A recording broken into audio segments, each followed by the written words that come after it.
Think about Brexit.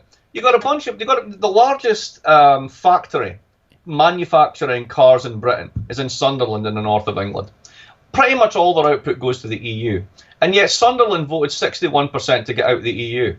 Why? Because it wasn't really about the EU. People weren't thinking about international trade flows. It's just that that little bubble in London, which had been making money off of everything from Russian tax dodges to dodgy banks to foreign exchange transactions, the little bubble where all the prosperity was, but none of it was leaking out, everyone finally got a chance to say screw you to them. And that's what they did. And what was Trump? Trump was a way to say to the entire DC elite, screw you. Little did they know he was going to hire most of them back in the name of draining the swamp, but there you go. But that's what this is. You know, it doesn't have to be this like big abstract predatory capital neoliberal thing. It's a very simple thing. My life has sucked for the past 25 years. I work really hard. Things aren't getting any better. You keep telling me things are awesome. I see your life on TV and social media, and I read the papers, and I'm not a stupid person, and I know your life is awesome. So why isn't mine? What's that all about? People ain't stupid. They figure things out very quickly. Yeah, so I agree. And some people were out there predicting it and telling people it would happen.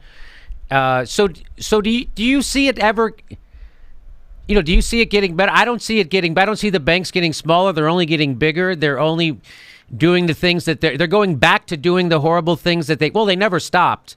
I mean, they just turned to different forms of fraud. Wells Fargo had to fire 5,000 people for committing fraud on their own customers, yet nobody goes to jail.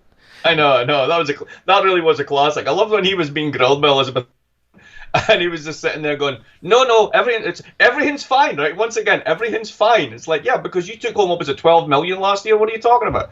No, I mean, I'm a technological optimist partially.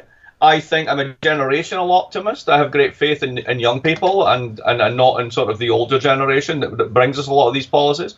I think that we have a chance of like really doing something, not just here, across the world. I mean, there are billions of talented people out there, not just the 300 million who live here, even though we were thinking about the center of the universe. So, stuff will happen, things will go on. We're in uncharted territory with Trump. I have no idea how this is going to play out.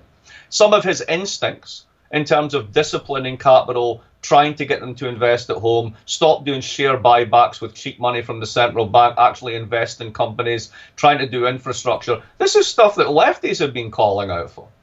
Yeah. So, no, I mean, like, and now, is there a large degree of racism, misogyny, the immigration thing, the whole lot? Yeah, absolutely.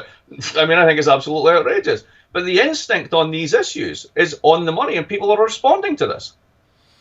So let's see where it goes. I'm not an optimist on this administration, but you know what? Anyone who wants to govern for the next 10 to 15 years better take these issues seriously and do something about them. Otherwise, you'll never get to play.